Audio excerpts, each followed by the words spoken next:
Hi, this is David Edgren. I'm going to read you a book that I wrote entitled Giant Boots. Giant Boots by David Edgren.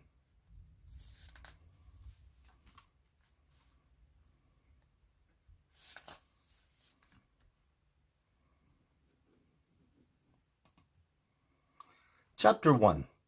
The Village. Once upon a time, in a beautiful valley not so very far from here, there was a village.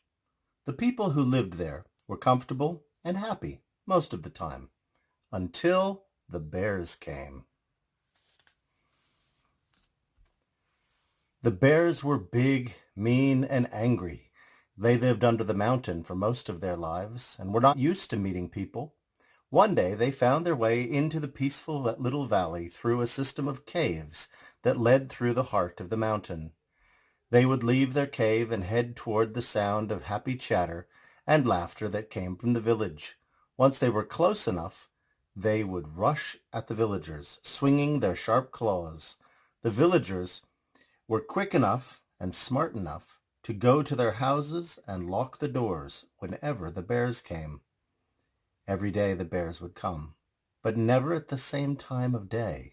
The people were never quite sure when to expect the bears, so they built a watchtower and took turns watching. When the bears came, the huge bell in the watchtower would ring out a warning, and the people would hurry to their homes. Life in the village changed. It wasn't as happy as it once had been. The children were afraid to play outside. The adults were scared to talk in the streets, and the men were too nervous to spend much time hunting for game in the surrounding forest.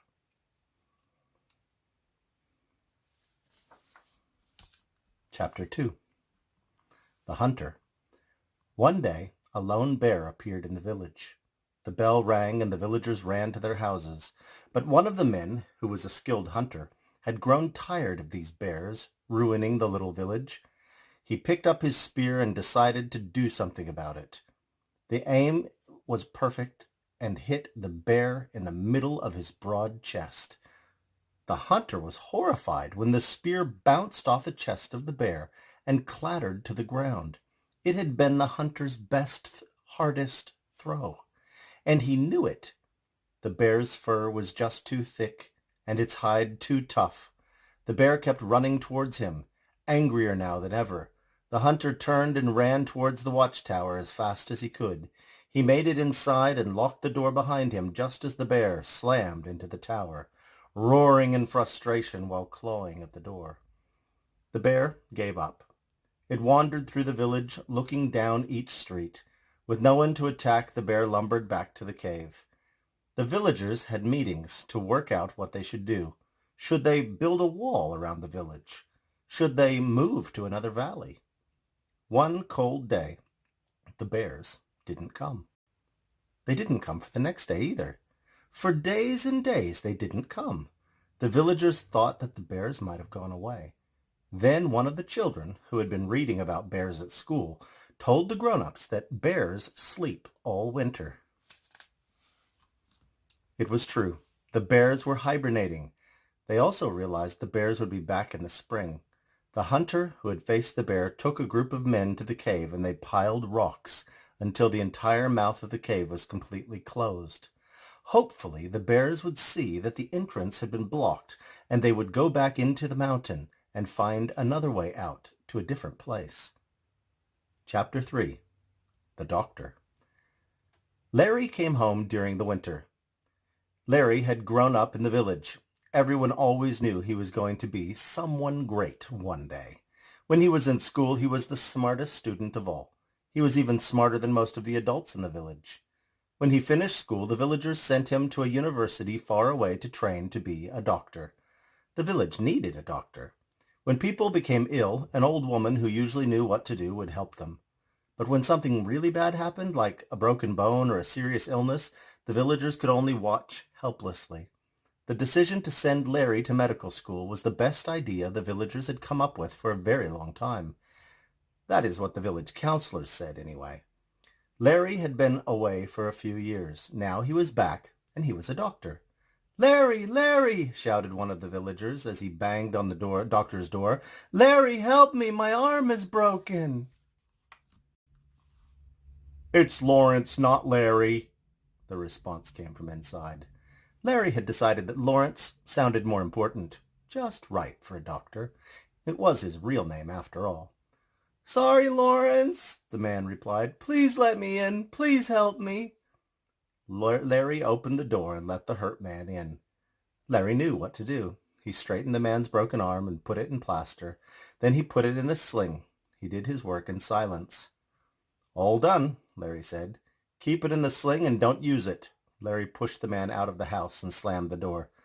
"Thank you, Dr. Lawrence," the man said from outside. But Larry didn't hear. He didn't want to hear it. He didn't need people or their thanks. He had himself, and he was proud to be Dr. Lawrence. Chapter 4. Spring. As time went by, the winter rains subsided and the temperature outside was warmer. The snow melted from the trees and started its slow climb up the mountain. Spring was here. The sun shone and the villagers knew that winter had left for another year. They had become used to moving freely around the village. The watchtower hadn't been used for over 2 months. They had almost forgotten about the bears. Some villagers had wondered if the bears would return. Would they break through the pile of stones at the cave's mouth? A few days into spring, there was a sudden shout from a man as he ran through the village. "Bears! Bears! Bears!" he yelled, and the villagers quickly shut themselves away in their houses. Larry had been told about the bears during the winter. At first, he had thought they were just ridiculous stories. Later, he was convinced that the bears were real when he had heard all the stories from the villagers. Still, he didn't think they were as big and as scary as the people made out. He heard the bell ring. He came out of his surgery into the street. He watched people running into their houses and slamming their doors. Soon it was quiet in the village as all the houses swallowed the people and their yelling. It was like a ghost town, dead quiet. Then Larry saw one. It was a huge bear, brown, almost black. It walked down the road, stopping to sniff at each door that only moments before had been touched by a panic-stricken villager. Then more bears came from between the houses. There were so many. Larry stood staring, forgetting he was outside, until the big bear stopped in the middle of the road, swiveled his head to face Larry, and sniffed. The bear's head tilted to one side. He looked directly into Larry's eyes. The fur on his neck stood on end. Huge lips curled away from razor-sharp teeth. Then the air split with an earth-shattering roar. Larry spun around and lurched toward the open doorway of his surgery. He missed, smashing into the wall next to the door. He tried again, made it inside, and slammed the door behind him. Moments later, as the doctor rubbed his forehead where he had hit the wall, the bear slammed against the door and gave another blood-curdling roar.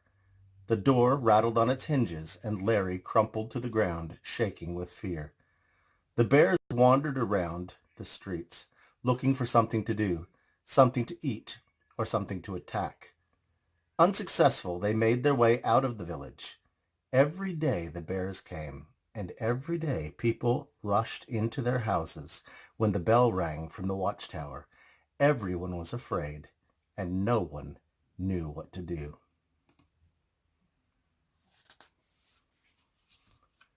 Chapter 5. Winter Again. The villagers were relieved when the winter drew on again and the bears returned to their cave to hibernate. The hunter led a search for bigger, heavier stones to block the cave entrance. They needed to find something the bears could not move. They found some huge blocks of granite, which were so heavy that it took 3 or 4 men to carry each one. They moved them the long distance to the cave. After a few days, they had built a waist-high wall in the mouth of the cave. It was slow work, but together they could get it done before the snow started. As the hunter and his group of men were returning to get another block, a boy stopped him. "Yes?" the hunter asked. "You should use this boulder," the boy said, placing his hand on a massive rock. "It's huge. I think it would block the entire cave." The hunter looked at the boulder. He walked around it, exploring all sides. He was amazed. It was perfect. and they had been walking right past it many times every day.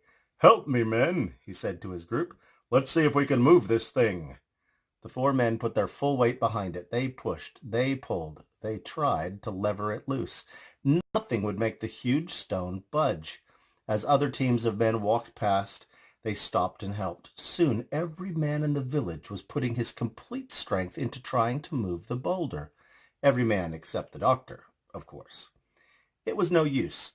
It would not budge.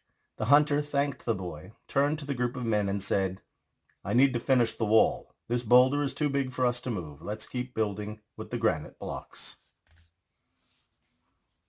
The men nodded in agreement and got back to work. After the other men started to walk away, one man climbed to the top of the boulder and jumped up and down trying to make it move. Instead, he slipped, banged his head, and fell to the ground. 2 men saw it happen and rushed to help him. He had a huge bump on his head and a cut on his leg. The men worked together and carried him to see the doctor. "Larry, Larry!" shouted one of the men as he banged on the doctor's door. "Larry, help us! We've got an injured man here!" "It's Lawrence, not Larry," came the response. "Sorry, Lawrence," the man replied. "Please, let us in. He needs help." "It's Dr. Lawrence, actually," came the stuffy reply from inside. "Sorry, Dr. Lawrence." The man was angry now. "Please, Dr. Lawrence, help now." Larry opened the door and let them in. Once they had lain the man down, Larry made the others go outside. He cleaned the cut and put 6 stitches in the man's leg. He put an ice pack on the bump on his head. "You're fine now," he said as he stood the man up and pushed him out the door. "Now, be more careful. People who climb on things fall from things. So use your head for thinking, not bumping."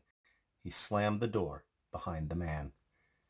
In just under 2 weeks, the wall was finished. It was huge. It blocked the entire cave entrance.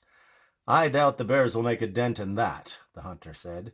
"They do not know how to use their strength together like we do." The villagers waited with anxious talk and high hopes for the winter to end. Chapter 6. With the first day of full sunlight, the people heard roars coming from the cave. They were frustrated, muffled roars. The hunter took a few men to see how the wall was holding. When they got close, the roaring was much louder, but they could see the wall was still standing. They heard a huge thud as a bear ran full speed into the wall from the other side. The wall shook, but the stones stayed in place. There was another huge thud. The wall shook again. The bears seemed to be taking turns running at the wall. Over and over they thudded into the other side of the wall. Each time the wall shook, but did not fall. The thuds and shaking stopped. The silence lasted a long time. "Perhaps they have gone," the hunter said with a smile. "Let's go closer and listen." As the group approached the wall, they heard a steady new noise, a sort of scratch, scratch, scratching. "What's that noise?" one of the men asked. "I think it's the bears," replied the hunter. "What are they doing?" asked another. "It sounds as if they're trying a different strategy," said the hunter. The scratching moved across the wall from one side to the other. It went down to the bottom of the wall and then up to the top of the wall to the weakest spot. One of the huge chunks of rock wobbled at the top of the wall. "How are they able to reach way up there?" asked one of the men. "I think I was wrong," said the hunter. "They are working together. I think the bears are climbing on top of each other to get to the top of the wall." Just then, the block that had been wobbling slipped forward and fell. The next block began to wobble. "It won't be long," said the hunter. "The wall is coming down. Hurry back to the village. We must tell the village council. They must think of something to get rid of these bears." As the men jogged back to the village, they heard louder roars and the thud of another block hitting the ground outside the wall. Chapter 7. A New Strategy. The village council had been in discussion since the men returned. It was now late in the evening. They knew the bears would be out in the next day or two. Every grown-up in the village was at the meeting. Most of the kids huddled outside, listening through the walls. They were full of ideas. Some said they should trap the bears. Others said the villagers should pack up and leave. The hunter thought he might be able to make stronger spears. There wasn't any solution that pleased everyone. Larry had sat in silence. Finally he spoke. "Why don't you just put something bigger at the entrance to the cave? Make a stronger wall. Get a bigger blocks." The hunter spoke. "There is a boulder that would block the hole for good, but we tried to move it. Every man in the village helped. It won't budge." "Well, I wasn't there," said the doctor. "I didn't help." Some of the men sniggered. The hunter replied, "Dr. Lawrence, it wouldn't have mattered. It is too big. We cannot move it even if we could make it wobble. We could never move it all the distance to the cave." A boy entered the back door. "Can I speak?" he asked. "Of course not," Larry responded. "This is grown-up talk. We need to save our village from the bears." The hunter recognized the boy. "Wait," he said. "This is the boy who found the boulder. He's a good thinker. We saw it. He saw it when none of us did. I wish for him to speak." The people in the council hall went quiet and looked at the boy, waiting to hear what wisdom he might share. "Maybe," the boy paused, reconsidered. "Well, maybe we should ask the giant to help us. He could move the boulder easily." Some people began to laugh. Others shook their heads. Larry spoke. "The giant! The giant!" He laughed. "The giant hasn't been seen for years. Some think he is dead. Others think that he never existed at all. Just a story." Another man continued, "And even if he is out there, his valley is far away." "And if I remember the stories correctly," said someone else, "the giant never helps anyone. He's a selfish brute." The boy hung his head. "Well, I just thought—" "No," interrupted Larry. "You didn't think. This is the real world, not a fairy tale. These are real bears. We need real answers now." Everyone talked over the top of everyone else. The room grew louder and louder. The boy stood staring at the floor, crying. "I will go!" shouted the hunter. But nobody heard him. The talking and arguing was too loud. The hunter climbed onto a table, put his fingers in his mouth, and whistled loudly. People stopped talking and looked up at him. "I will go," he said boldly. "I will go and find the giant, and I will convince him to come. He is a fighter like me. I will speak to him of the bears. He will come." The people were amazed. There was certainly no one better to send. The hunter had faced a bear. He could face a giant. Chapter 8. Proud Giant.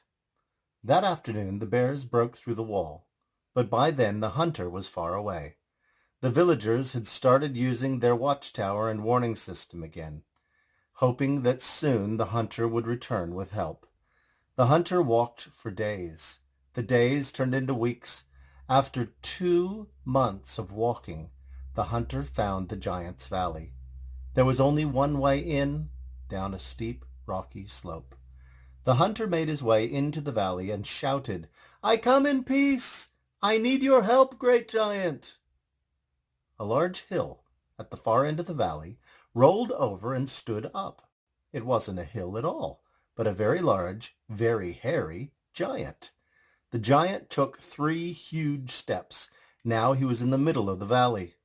The giant spoke in a deep, rumbling voice. "Who dares enter the valley of the great giant?" "I am the greatest hunter from a distant land," replied the hunter. "We need your help." "What can I do for little people such as you?" asked the giant. "Surely your problems are much too small for my attention."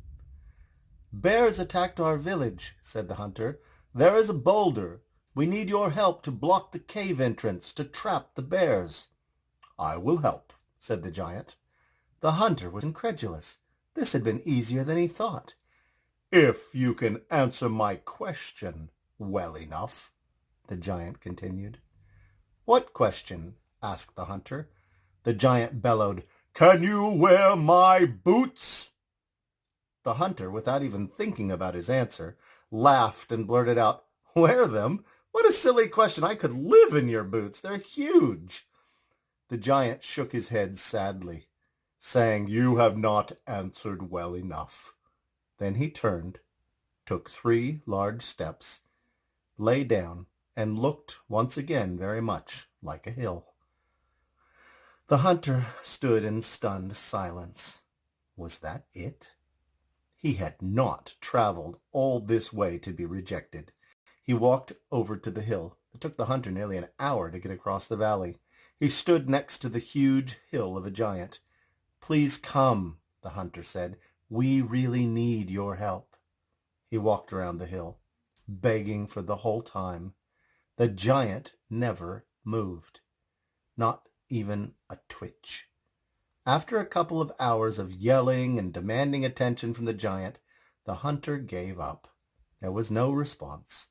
The hunter left the giant's valley. It was a long 2 months walking back to the village, knowing he must tell them their bear problem was as big as ever.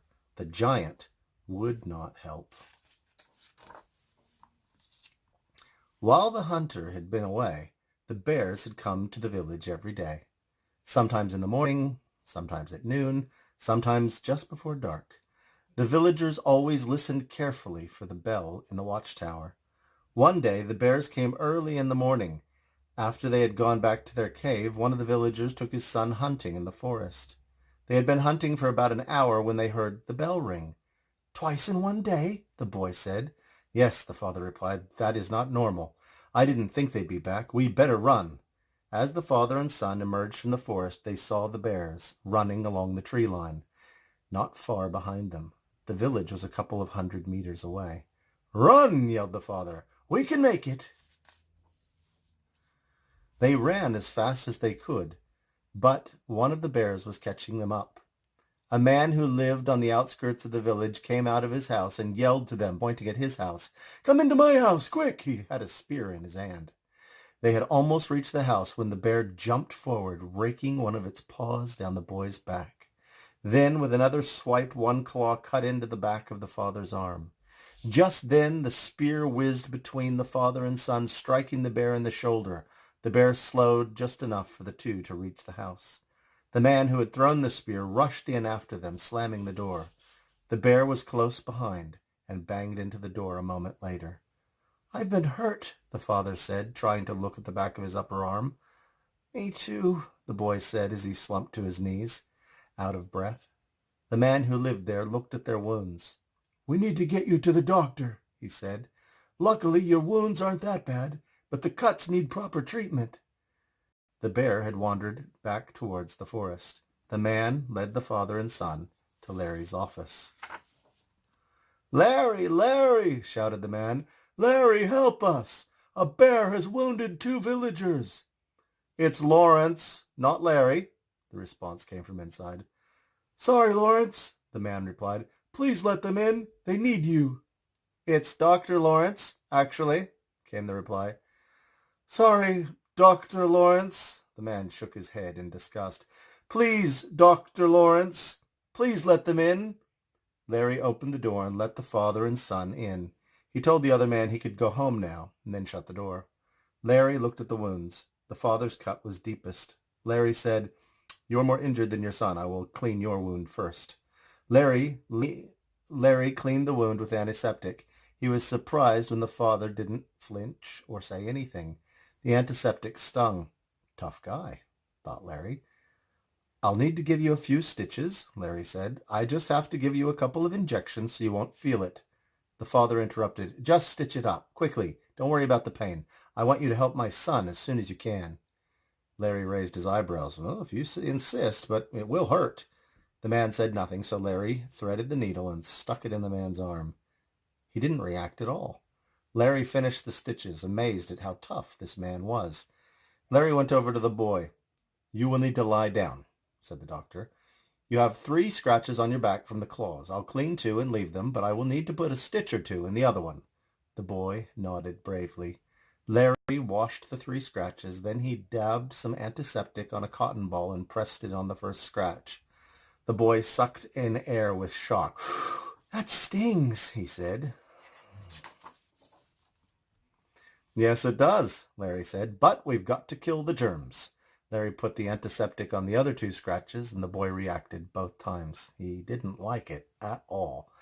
After Larry had given the boy a couple of injections, he started stitching the wound. It was more than the boy could handle. The antiseptic, the needle, the stitches. The boy started to cry. Larry was just about to say something to the boy when he saw the father wipe his eyes. Larry looked over at the man and was amazed to see tears flowing down the father's cheeks. Something happened to Dr. Lawrence's heart right then.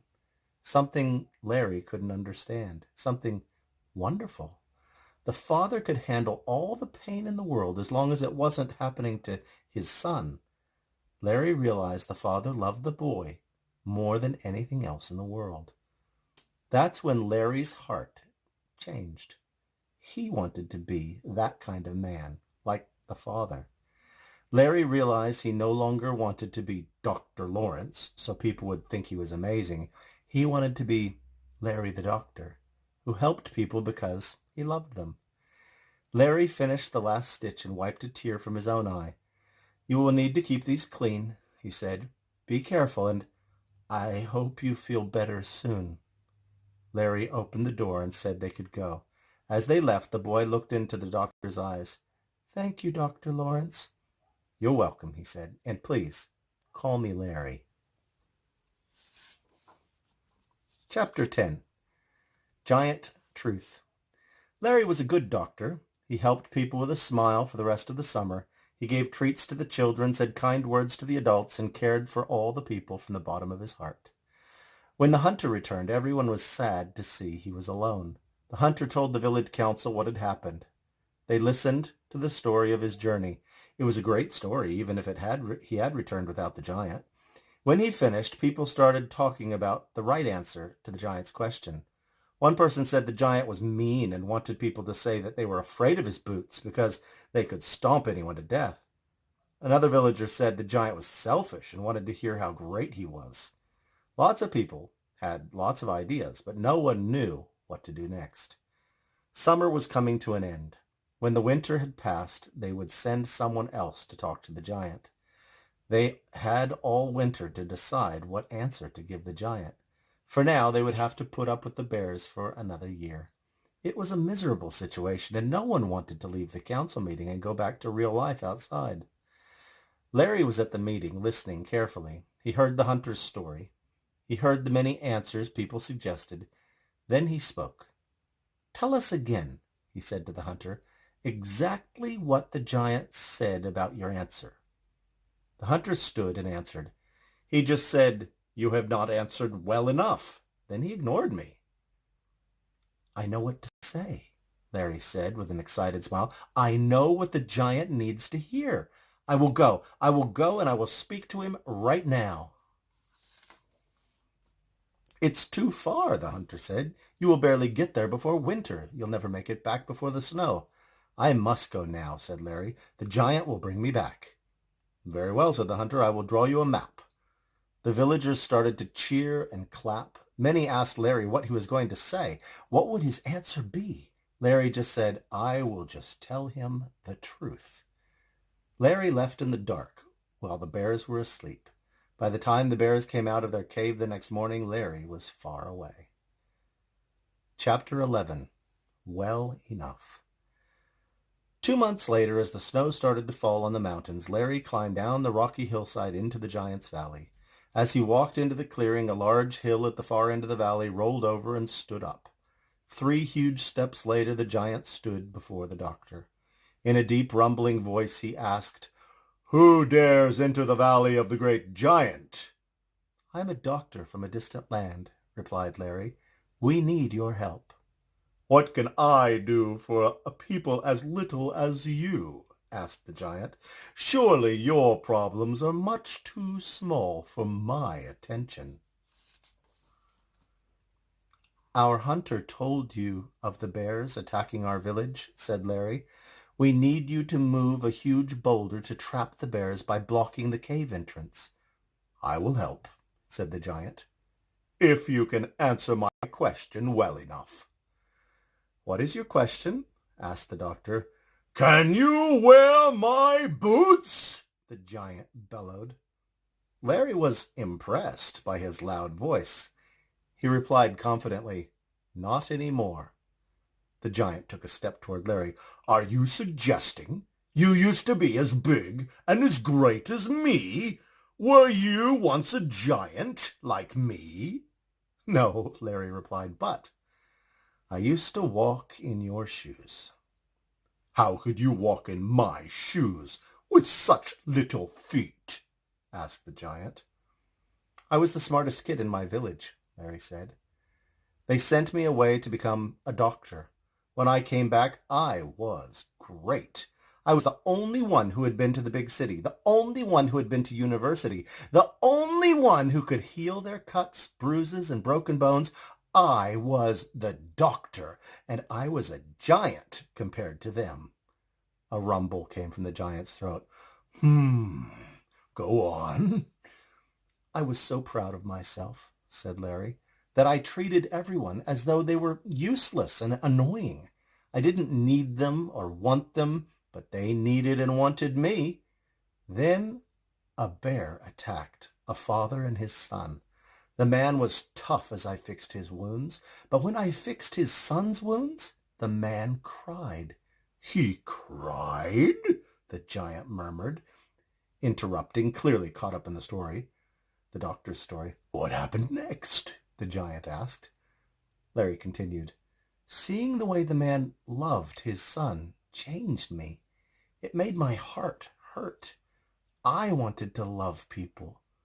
From that moment on, I started helping people because I cared about them, not because it made me look good."